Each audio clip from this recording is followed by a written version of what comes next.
The customer experience session, this is the secret sauce that keeps your people coming back because reviews run the world, right? People trust people, and this session is about how to wow people. So let's introduce these rock stars. We've got Kevin Lau, the global head of customer advocacy at Adobe. What's up, Kevin? Hey guys, thanks for having me. Thanks for joining. Next, we have Celine Kimberly, the director of customer success at HubSpot. Celine, good to see you again. Good to see you too. And last but not least, Ryan Steinberg, head of global support operations at Intercom. What's up, Ryan? Hey, Jonathan. How do I get the soundproof paneling like you have? That's a pretty cool setting you have right there. Yeah, I appreciate it. So I'm actually up in my music studio area in my house, and I got this paneling probably from Amazon. I don't know. It falls down a lot. I had to nail it into the wall, but it does look cool. All right, so to dive right in, I mean, first, I'm really excited to chat with the three of you because we use all three of your products, and so there's that. But also, your titles span support, success, advocacy, and that's really cool because that really is the journey, right? It's like help them start, help them succeed, help them share. So to dive right in, I want to start with a story. Celine, you and I were talking about this the other day because I went looking for just a little background context of each of you to bring to the conversation. And I came across a travel blog of Celine's called France. And I was psyched because prior to Trainual, I did a lot of adventure media. And then when we actually got on the phone, you were like, well, that actually was not a real blog. That was my new employee onboarding project. And I loved the reason behind it. So I'd love for you to just start with that story. Sure. So every new hire, when you join HubSpot, you go through product training. And part of that is building your business on HubSpot. You create a fake-based business. In my case, it was a travel agency in France. I'm from France originally, so it was an easy one for me. And it's all about getting to know the tool, but really getting that customer empathy, right? What do our customers go through when they start their business on HubSpot, be it marketing, service, sales? And so if you understand both the pain and the benefits and just the sticking bits of thinking through everything, you're going to help your customers better when they're talking to you about their support or their success questions. So we cannot subscribe to your France by Celine newsletter, is what you're saying. Sadly not. I can't say I've been running it very much lately, but when the pandemic is over, maybe one day again. Yeah. No, I think that's such a cool project because it really is about getting into your customer's mindset, right? And getting into their headspace, building empathy with where they're at and how they're using your tools. So I'm curious, Ryan, do you do anything similar at Intercom about when people get on, how they get into the customer's shoes? Yeah, absolutely. So similarly, when people start on our CS team at Intercom, we have them get a workspace in Intercom and set it up on a dummy test site. So we want them to feel the pain, if there is pain, hopefully not, but feel the pain of having to go through the sign up, having to dig through those difficult questions of how to navigate this gigantic product similar to HubSpot and how to make that whole thing work and get set up. It's a great way to just build empathy from the moment that somebody joins about the pains of being kind of on your own, having to set up this pretty large product that spans sales, marketing, support, and how to make that work. Right. So what do you take as far as learnings for your company and your product out of those new employee experiences? How do you kind of turn that into a cycle that fuels the learnings of how you make things easier for the customer? Yeah, definitely. So we have this concept of a product buddy that is helping our new people who are onboarding just figure out this gigantic product.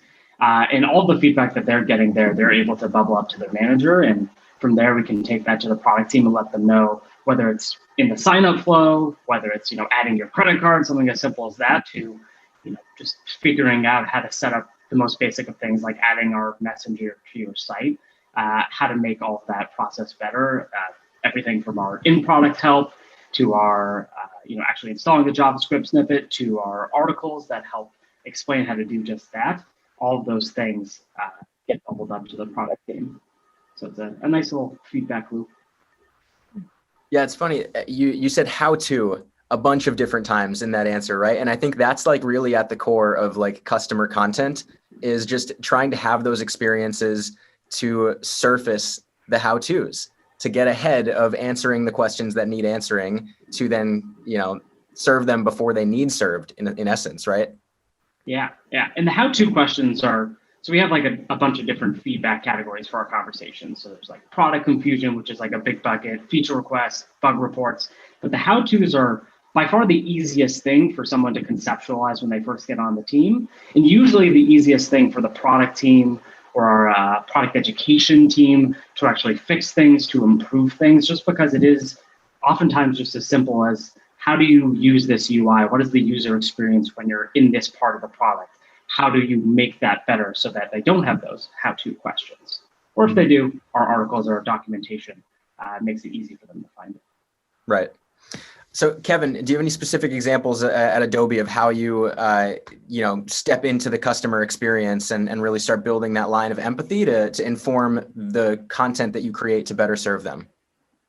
Yeah, I mean, I think from our standpoint, we do it a couple different ways. So our team is kind of broken up into two areas of function. So there's customer adoption, which is like value realization. It's how do you help customers see the total, the value of their purchase of different solutions, and then how do they get more mature as they go further along to the time that they have the renewal. And then my team does a lot from a retention and advocacy standpoint, but what we do is we have sort of this this loop where we take our greatest advocates, the ones that are like really leaning in, and we actually have them develop a lot of our content for us. So instead of our sales teams, instead of our product teams creating user guides or product tips and tricks resources, we rely almost 90% of it directly from the customer. And so we infuse that in our customer nurture programs. We infuse it in our in-product guides that we have. We use Pendo, and everything that we do from a support and feedback standpoint. And we found that to be really helpful, just to get users to find out what are other users talking about and how are they using the solutions. So how are you ensuring like that the user generated content there, that 90% of what you're fueling that educational content with is up to par and quality? Like, do you have dedicated like creative directors or quality directors working with your customers on that kind of content? Yeah, I mean, it's definitely a process. I mean, we look, whenever we start this, we do intensive customer interviews. So we ask them, especially if they're going through their onboarding experience, what are the things that we could have done differently? What are the things that are potential hiccups, especially when you're within your first 30 days of joining? And so we have sort of those benchmarks in place, and we let the customers know what type of content specifically we're looking for if they were to create it for us. And then we also give it as an opportunity to, sort of help them build their personal brand and reputation. So it kind of works in a reciprocal relationship in that way. But yeah, we definitely make sure we vet it, that it's not, random nonsense and it makes sense. So that's kind of how we do it. All right. Now, Celine, Ryan, Kevin, I want you all to know I'm going to throw the hot potato around to each of you throughout this, but please like jump in if you have some thoughts. Like there's no format. This is a Socratic seminar. It's a fireside chat. Let's go. Sure. So it is obviously it's the year of change, of dramatic change for many of us, if not all of us. And so I'm curious. Let's throw it back to Celine for this one. How has the customer experience been impacted in 2020? Like what has that done for your team structure or potentially the like decision-making autonomy that they need? Yeah. So, I mean, when the pandemic really hit for us, I'd say March, we really had to just rethink everything about what our customer success managers did on a daily basis. To be honest, we put together a crisis team, right? It spans marketing, sales, customer success. We had to rethink about what do our customers need? What do our employees need to be successful? You can't really have customer success without employee success. So it was a bit of a crisis point. For us, it really came down to communicating, over-communicating, and re-communicating again and again and again, both to our employees and our customers. For our employees, we decided we weren't going to do a blanket customer decision, like give everyone 2 months free or something. We just weren't quite sure what we needed. So we decided to give our actual CSMs a lot more power in terms of decision making, so they really could talk to their customers, understand what their customers might need. Do they need, cash flow now, so that you'd rather delay their bill for 90 days? Do they need really steep discounting for 90 days? Let them sort of figure that out. We had trends based on industries and customer types or customer sizes, but it was really about them having those conversations and then coming back, and we had a fast forwarded approval system on our end to make sure that we'd get the deals out really fast to help them. So that was a really big piece of it. The second piece was just having lots of weekly stand-ups, because things were changing every day, right? We were iterating every single day. We were learning more information about what was working, what wasn't. To keep everyone informed, we did a lot of daily, weekly stand-ups. And the third thing is that we gave our employees, we were pretty empathetic. They were dealing with some really tough customer calls, customers who were choosing, do I lay off my staff? Do I keep HubSpot? Customers who were in a lockdown situation, who literally all they could do was focus on their job because they couldn't leave the house, which was really stressful for our customers, but also our teams.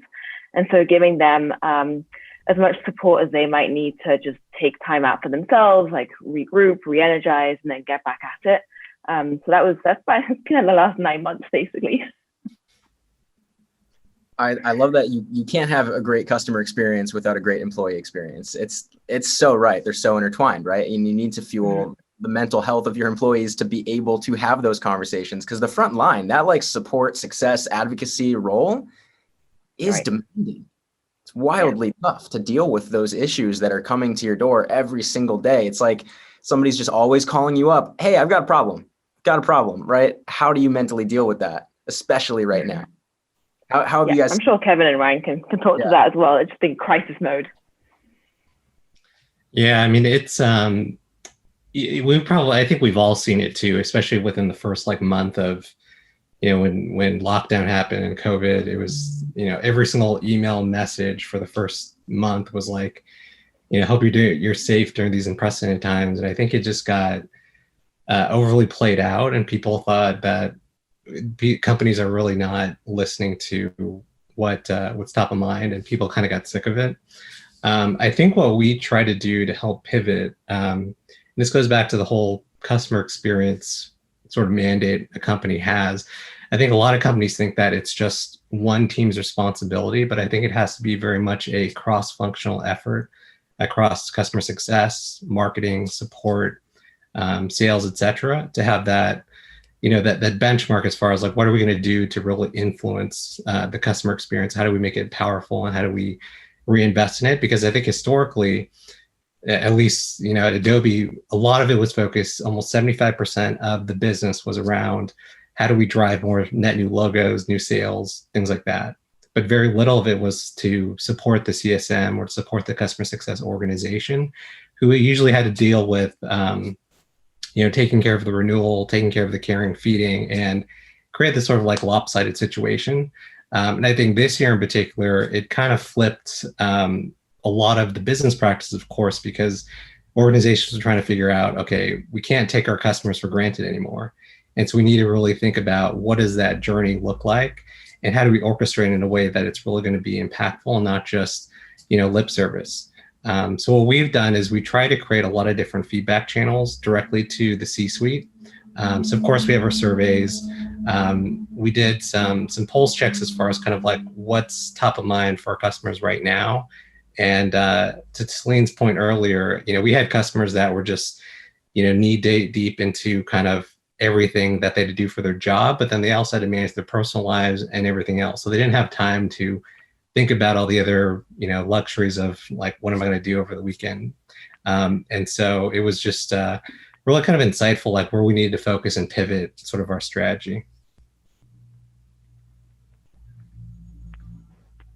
It's definitely been a hell of a year, particularly for our customer support team, quite a roller coaster. So in March and April, so many of the conversations that were coming in from our customers, our smaller customers, our customers that were in the travel or hospitality industries, so many of the conversations that our team was having was with people talking about how their business overnight was dying or dead. And that is just an incredibly hard thing to adapt to overnight. Not even thinking about, the non-9 to 5 period where you are dealing with family members, where you're dealing with your own setup that is not ideal for working from home, all of that stuff. So I think the most important thing that we did, like big picture company wise, we did something I'm really proud of, which is we provided free Intercom to anybody who was working in the fight against COVID. That sort of persists to this day. So that was like a really powerful thing that was a little bit of a counterweight to that really negative experience where you're talking to people who are suffering, obviously, and they can't afford to spend on Intercom anymore. But on top of that is we were lucky enough that our team was already so bought into using Slack and communicating that way in a distributed manner with our global team. We, for 5+ years now, we've had a team in Sydney and Chicago and Dublin, so in San Francisco. So all of those global people, we already had like a nice culture of being able to communicate in a distributed and asynchronous way. So it definitely wasn't easy, but we definitely had a leg up in that was core to who we were.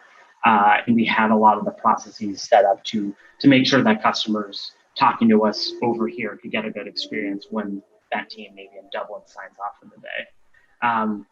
But on top of that, it's just making sure that people are taking the time that they need for themselves. Like the job isn't any easier now. We've been doing this, like you said, Jonathan, we've been doing this damn thing for 9 months, and it's gone very fast, of course. I mean, at least for me. But there's still just not a way to decompress. Like you can't travel, you can't, see your friends, you can't see like at-risk family members. It's really, really hard. So just making sure that people know that this is your job. It can mean as much as you want it to. Like there are bigger things going on in the world. Make sure that you take your time off, even if it's like just walking around the block for 4 hours a day, just like disconnect, decompress however you can. Yeah. I think our teams had trouble with that comment, right? They were like, well, are you going to lower my targets? Like that's always the thing that comes back. It's like, well, we've also got to keep running as a business. But we did things like, we tried to create pod structures where we would pair or like create like a pod of 3 CSMs together so that like they were your go-to out of office people. So like, hey, you need to take the day off because you've got your toddler at home running havoc. Like that's fine. You've got 2 people, just put your out of office on, direct your customers to those 2, and they've got your back, and you'll get their back next week when they've got to go and do whatever they need to do. And so we tried to create redundancy in the system, at least, to like force our employees to believe us to take time off without like HubSpot as a business suffering at the same time. Yeah, I think a big thing is, especially eye-opening within the first couple months, is being more, empathetic across the board, not to just the customer situations, but also to your own teams. I think everyone is working way more hours than just the standard 9 to 5 at this point. And what was nice is just, checking in with your customers, checking with your team periodically. Adobe has been great because, even with all the issues that have been coming up politically and Black Lives Matter and these things that are going on in the economy, they also gave us like every 3 weeks they gave us a day off. It's sort of like a day to kind of just, completely unwind. And they kind of position it as sort of like, there's power in doing it together as a company, whereas, we could take time off anytime we want. But the reality is, at least my team, they never really want to take time off because they always have some project or goal they're trying to hit. So that was kind of helpful just from a company perspective. Yeah. We had something similar where we took a full week off, and it's just so nice to not know that you taking Monday and Tuesday off means that you're walking into a shitstorm on Wednesday. Like you can have everybody off. That is such a blessing. I mean, we did similar things at Trainual, but I want to recognize like how fortunate the 4 of us are even to say that like, hey, our teams can take some time off, right? Because like so many small businesses we realized are like operating without runway, right? Mm-hmm. And we had to have those tough conversations with customers. And so I'm curious, like bringing it back to this like theme of turning a customer into a fan. Like, do you have any specific stories of conversations that came out of some of the things that you did this year? Some of those things, like the levers that you were able to pull to potentially, Ryan, like you said, give them a free account, or like put them on pause for a little bit, or like deprioritize the business objective to help the customer objective in the short term to create the long-term fan? Like, I'd be curious about any of those stories. Yeah, I mean, I'll try and not bore everyone here. I mean, like just on the discounting we did, we obviously track a lot of data at HubSpot. We've been tracking how much of our customers we've recaptured since we gave them those discounts. Like we're in like above, sort of in the 60% and above. So we're definitely seeing a lot of customer loyalty of like, hey, you helped us out. We've actually made it through. We need to come back to HubSpot and get going. And then we had some like examples of, we had this company who they were a sales consulting firm, right? So they would come into a company, they'd help with your like sales process, train your people, that sort of stuff. When COVID hit, they obviously couldn't go into any offices and they just weren't set up for virtual events like at all. Like that wasn't the way they operated. So we did something where we gave them a mid-contract downgrade, right? We got them down to like the lowest tier of minimum spend that they could really afford to get by. We also gave our teams a ton of training on like different types of scenarios they might come against, right? If you're working with a travel hospitality customer, they're just trying to survive. Like what tips and best practices should be sharing with them versus like, are you trying to adapt? Like this customer is trying to adapt. So the CSM in charge of that account really helped them think through like, how is it that you're going to move from being in person to remote and online? And over the space of 3 months, they worked together really regularly on that strategy and have since then upgraded to a higher tier on HubSpot because now they're using HubSpot again and they need to be back on their former tier.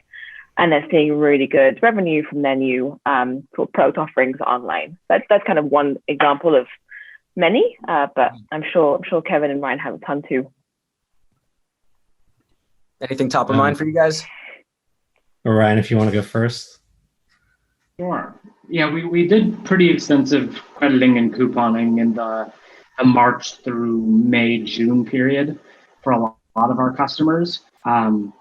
It's definitely a tricky thing, and I'm guessing like most of the audience with this being geared towards people who have less than 100 employees are very similar to Intercom in that like we're not profitable, we're not a public company, we are venture funded and quite a bit, so we have some runway there, but like we're still not profitable, right? So you can't be handing out nearly as much with like the same kind of time horizon for large profitable companies like HubSpot and Adobe, not to like slander your name or anything, but just a little bit different. So we gave like a pretty healthy amount of coupons and credits to people who were either fully affected or slightly affected to COVID. But since then we've slowed that down quite a bit. It's a good point though, Celine. I need to check on the analysis of how many of those customers came back somewhere, but I need to look that up. Yep. On our side, we have, so from like an advocacy standpoint, we have a lot of different programs that customers can get involved in and stay engaged. One of them in particular is called the Marketo Engaged Champions. So, Adobe acquired Marketo about 2 years ago. It's a program that's been in existence for about 10 years. And it's a very competitive program where people have to apply for it. They have to be able to show their expertise and their ability to kind of want to like help be essentially kind of like brand advocates for Adobe. This year, of course, because of their day jobs and everything else going on, a lot of our customers didn't have the time to do sort of that extra additional work that we typically expect. So there's a formal program chart involved with it, and it's things around like creating content on our community. It's developing video content. It's mentoring our customer, things like that. And we decided that because this year is sort of a wash, typically they do have to apply every year. And so we kind of just grandfathered in for another year in 2021. And then the other thing, we had one customer that's part of the program this year. She unfortunately was diagnosed with cancer, with breast cancer, a couple months ago. And we want to do everything we can to support her. And we look at them as sort of like an extension of our team and sort of like family. And so we tried to be there, and she said she wouldn't be available for calls and things like that. But we try to put that extra emphasis on just, being her support network whenever she needed to. So even just kind of doing like networking calls or just kind of happy hours, or we try to do a lot of experiential things where we do something fun, like a cooking class or whatnot. Those little things just kind of build that relationship, even if we can't see them in person I think it does go a long way. Yeah, I love that. Specifically the grandfathering of the programs. I'm really hoping that like all the airlines that I have like X status with are letting me go until next year when things start to happen again. But no, those are cool. That's an awesome pivot actually to, advocacy and referral programs is like for our audience here that has a business, that has customers, that wants to create a better relationship, like a more meaningful relationship. That's not just so transactional of like, you buy my product or service and that's what we are to each other, right? That you're building a real community and a conversation that's ongoing, and somebody that would be proud to wear your brand t-shirt or talk about you to their friends, right? Like, what are some of the best plays that you have done to like generate that kind of response from customers? What's worked for you in building a meaningful conversation in your community? Whoever wants to go first. Go for it, Kevin. Well, just, from our side of things, I guess it's sort of timely because for those that kind of know the Marketo journey, I joined back in 2017 when we were a publicly traded company, went private equity, and then we had about a 2-year period in time before we got acquired by Adobe.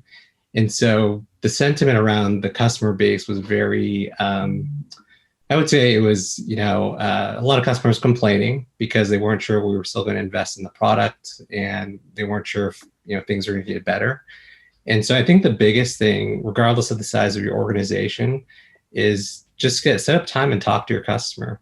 I think that's the biggest thing that can make a difference in the short term, because a lot of times they just want a way to kind of voice their opinion.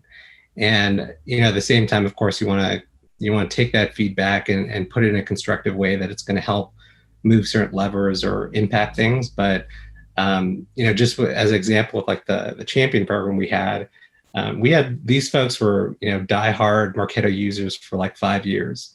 And a lot of them were at the breaking point of just kind of, switching to another solution, or they wanted to just, not be an advocate anymore. And so we had to kind of take a lot of their feedback and their suggestions on how could we show that we're, actually investing, and what could we do to actually influence that. And so we always did like a big thing at our annual summit conference. And so we brought them all together.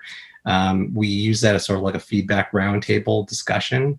And then, of course, another big incentive, we always give them different types of cool swag. So we did a lot of, like custom Nikes and things like that. But you don't necessarily have to give away tangible things to show that you appreciate them.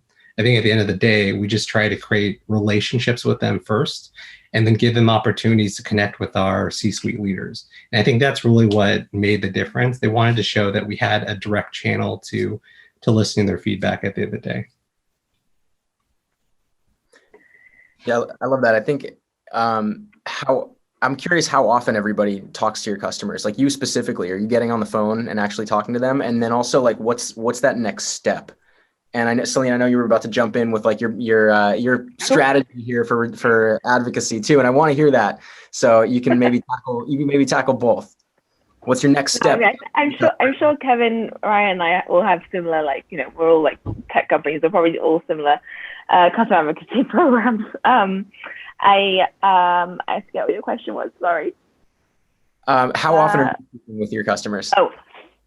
So me personally, whenever we have a customer escalation, it gets to my desk very quickly because we're very transparent. Our CEO gets on the phone with customer escalations, like even really low spend customers. Myself, I try and talk to customers at least once a month, like proactively reach out and find out, like, how's it going? How are you enjoying HubSpot? How was your experience? Like, where can we improve? I think in terms of customer advocacy, frankly, getting on the phone with any customer is always going to be a good thing, right? Customers care when you actually care about them, and it's authentic and genuine, and you really want to hear from them. Something small that we did last year that's a bit different than I think that the typical, we do all the campaign user programs and all that fun stuff. We had some surplus in the budget, and we were like, let's just give every customer success manager, and we gave them so much to support as well. We gave everyone $1,000, and they could spend it on their customers however they wanted to, right? So we had like weird and wacky ideas. Like we had one startup who had just become a unicorn startup, and so the CSM got them a unicorn-shaped cake. We had a customer who actually got really sick, and so we got them like flowers and chocolates, and like just really small things that like it sounds silly, but the customers were really touched by it, and it also empowered the frontline managers. Like they got to make the decision of how they spent that money, and we really like how we had some guardrails, but it was really broad. So that created some like nice waves, and gave everyone the happy feelings. Yeah, it's personal, right? They feel like you care. Exactly. Ryan? I'm on the ops side of things. So typically, you're in ops because you don't want to be talking to customers, but started off on the customer support team doing the frontlines work. So I do enjoy it. So I'm typically hopping on a call maybe once every other week with one of our large sales zone customers. And I really love it because it allows me to basically role play as a consultant for them for 30 minutes, 45 minutes, where me and my team is the biggest users of Intercom within Intercom. We are able to talk to these customers about the things that we've seen, the things that we've studied, tried out, any of the like best practice advice that we might have. I'm hopping on a call and helping out those like larger organizations that they need it. So I really enjoy it because it's just a one-to-one way for me to get in contact with customers. Selfishly even, it's nice to talk to them and know that my pain is also their pain, and then taking that and bubbling it up to the product team. But I really enjoyed that, just playing that role. Yeah, I think it was like two months ago. We sent out a customer email with just a direct link to my calendar, and I blocked a bunch of time. And I ended up talking to like 22 of our customers in a span of 2.5 weeks, and then just took those like half-hour conversations, pulled the audio out of it, and made a private SoundCloud playlist for our team to actually just like listen to like their own little podcast every morning, to like tune in and like hear what our customers are saying, get familiar with it, whether it's product or to use in marketing with positioning or stories. I'm curious, Ryan, you said right there, bubble up to product, right? I'm curious what else you do. Like, how is CX and CS working with product to tell more of the customer stories? How are you taking that next step? Yeah. Based on the conversations I have with these customers, a lot of it is just back channeling, talking to the product managers I know, the engineering managers. So we are working on scaling that. It's definitely not the way it's going to be in maybe 6 months' time. But we have gotten some good stuff there. More fundamentally, our customer support team is basically marking every single conversation to identify what part of the product it is, what kind of conversation it is, going a level deeper. And then all of that, within Intercom reporting or custom-built reporting that either my team or another team internally builds out, the product team is able to look at that at an aggregate level, going all the way down to getting a list of 300 conversations about topic X, part of the product Y, and able to read through all those things and connect to those customers if they want to. So at that point, we are doing it in a scaled way, in a fairly autonomous way. So we're pretty happy about that. That makes sense. The customer roadblocks program, so we could like actually. So I actually am not very good at channeling the feedback that I get. I'm like you, Ryan. Like it's kind of more conversational. But our teams have a customer roadblocks program. So again, if a customer comes through to support or to CS and there's a roadblock that we can find a workaround around it, but we can't actually solve it the way it's supposed to be solved, we can submit a roadblock and that goes straight to our product team. And then they will action off, the ones that are highest requested or most impactful throughout the year. We have, go ahead. I was just wondering, like, how is that actually organized? What, I guess more specifically, what software are you using to collect that information?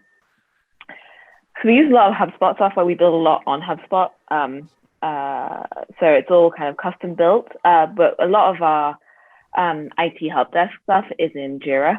So that Atlassian is really how we then manage like tracking the progress of those ideas and roadblocks through the system. Go ahead, Kevin, sorry. And I have all the details. If you want, you can ping me afterwards and I can connect you to the right person at HubSpot. There you go. Right.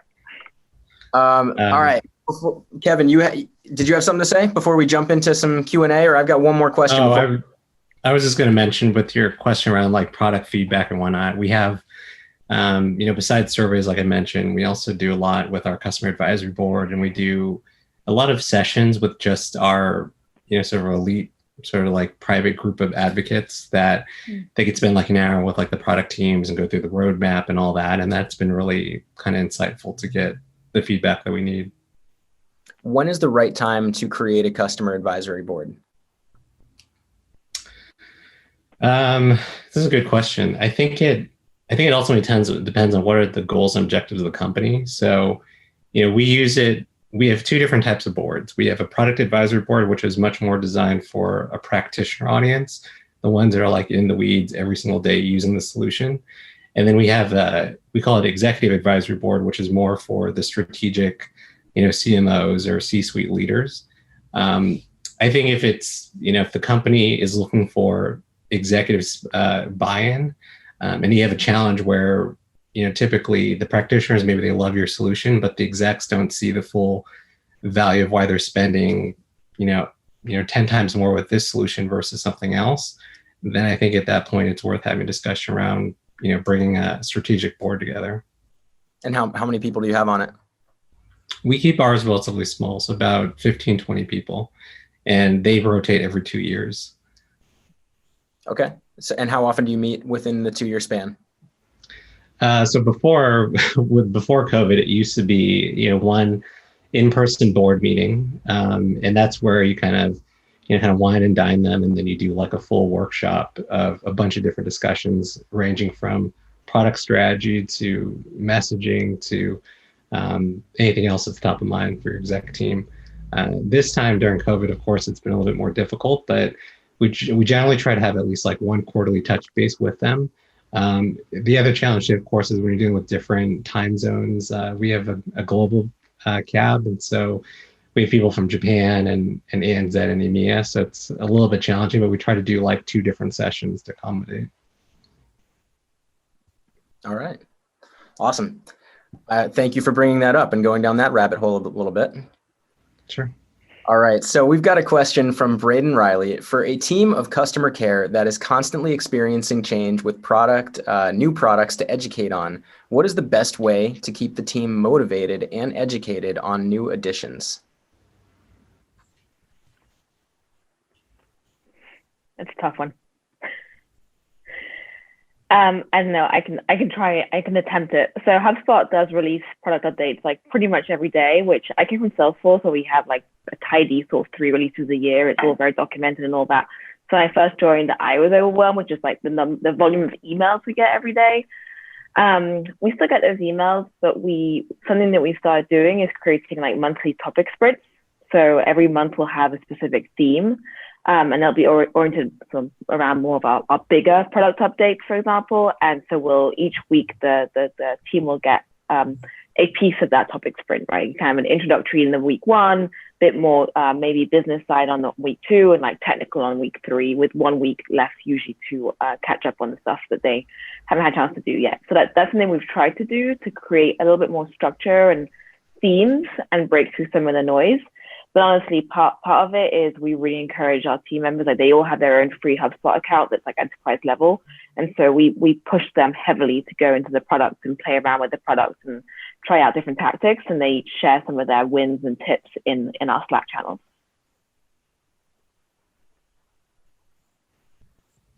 It's great. For it being a tough question, you did a great job, Celine. Thank you. I tried. +1. Definitely a tough question.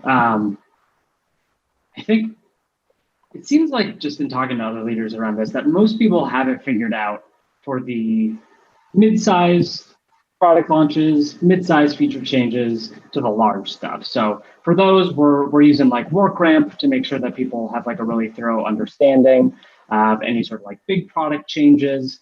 We have these things called PETS training, which is product enablement, or PETS, product enablement trainings, which go a little bit deeper in a certain part of the product. That is named by Gitsi on our enablement team. And speaking of that enablement team, they basically they're the most important piece in making sure that people have the information that they need to do their job successfully, both on the sales side as well as the CS side. So for those smaller changes, they're the people who are updating people or updating the team in Slack with like tiny little changes that you might need to know for only this week or going on into the future. And then they're in charge of updating Guru, which is our main knowledge management tool. And I think the greatest thing about Guru is that it has like these accuracy scores and automatically reminds you to update things. You can set up that schedule, and it's like a super simple feature, but I think it's so powerful to just make sure that you are not forgetting and looking at a piece of documentation, 6 months later, it's like, oh shit, we don't have this product anymore. I don't know why this still exists.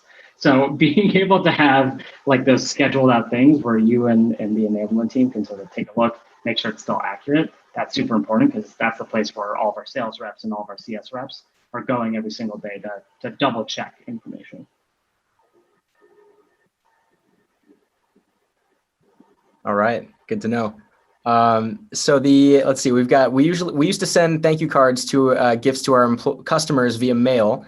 Since most are working from home now, any suggestions on how to show appreciation to your customers remotely? Well, via mail I would assume would also be. I mean, I guess we can just go with this. Any new ideas for surprise and delight that you are employing right now to better engage those customers in a physical, tangible way, not just a discount? I know cash is a pretty good one right now, I think, for a lot of people. That's a pretty good one. That's good. Maybe it's time to bring back that $1,000 for all thing, right? Yeah, maybe it is. I'm guessing the mail thing is problematic if you don't have someone's home address anymore, so you're a little stuck in terms of where to send it to. And we're leaning a lot into like online thank you cards, online videos, like, custom video, like sending an actual personalized video where you're saying thank you to your customer and, I make something personalized about them, I think goes a long way. We do, our CSMs have done like LinkedIn thanks or, on social media thank yous. That's another thing that we've leaned into, but I think we're still sort of brainstorming what some of those end of year thanks might look like for us. I mean, it's a problem with our customers, it's a problem with our employees too, right? Like, what do you do with your employees at the end of the year to say thank you to them? So any ideas, I'm definitely all ears. Kevin? At least with the employees, you actually have their address and it's like, it's not creepy if you send them like a gift package at the end of the year. I'm just thinking as a customer of different tools, if they sent me something to my home address, I'd be like, how did you get my home address? How are you watching me? Yeah. We've tried to do, I think I mentioned this a little bit earlier, is we've been focusing a lot on like experiential things you could do besides just, like a hat or a water bottle type of thing, which, everyone has like a million of those.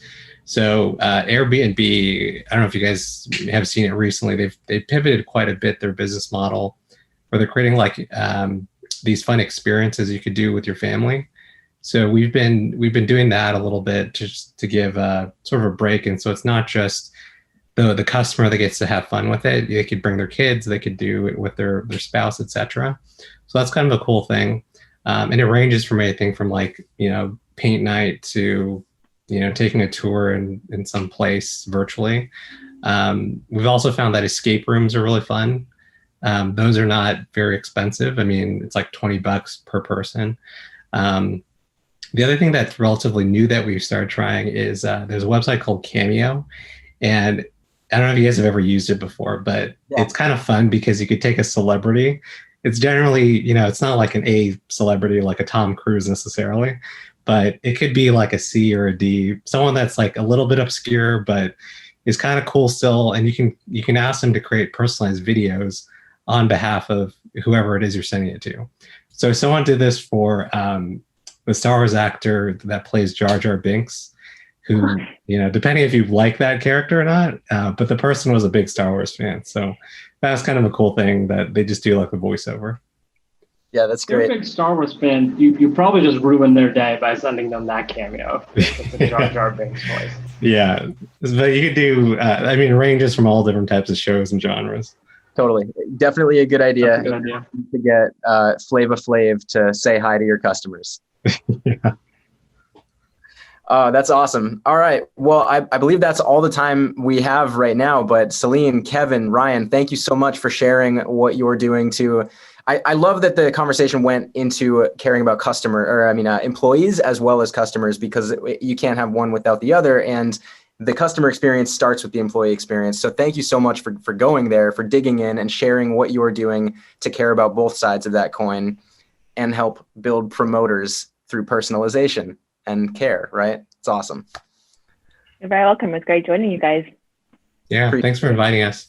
Of course. Yeah, thank you. Bye. Take care. See ya. All right, everybody. Coming up on Playbook 2020, we're going to take a quick 5-minute break, and then we've got the art of systemization and tweaking processes. Chris is going to be moderating this one with Cameron Harold, Margaret Kim, and Josh McIntyre.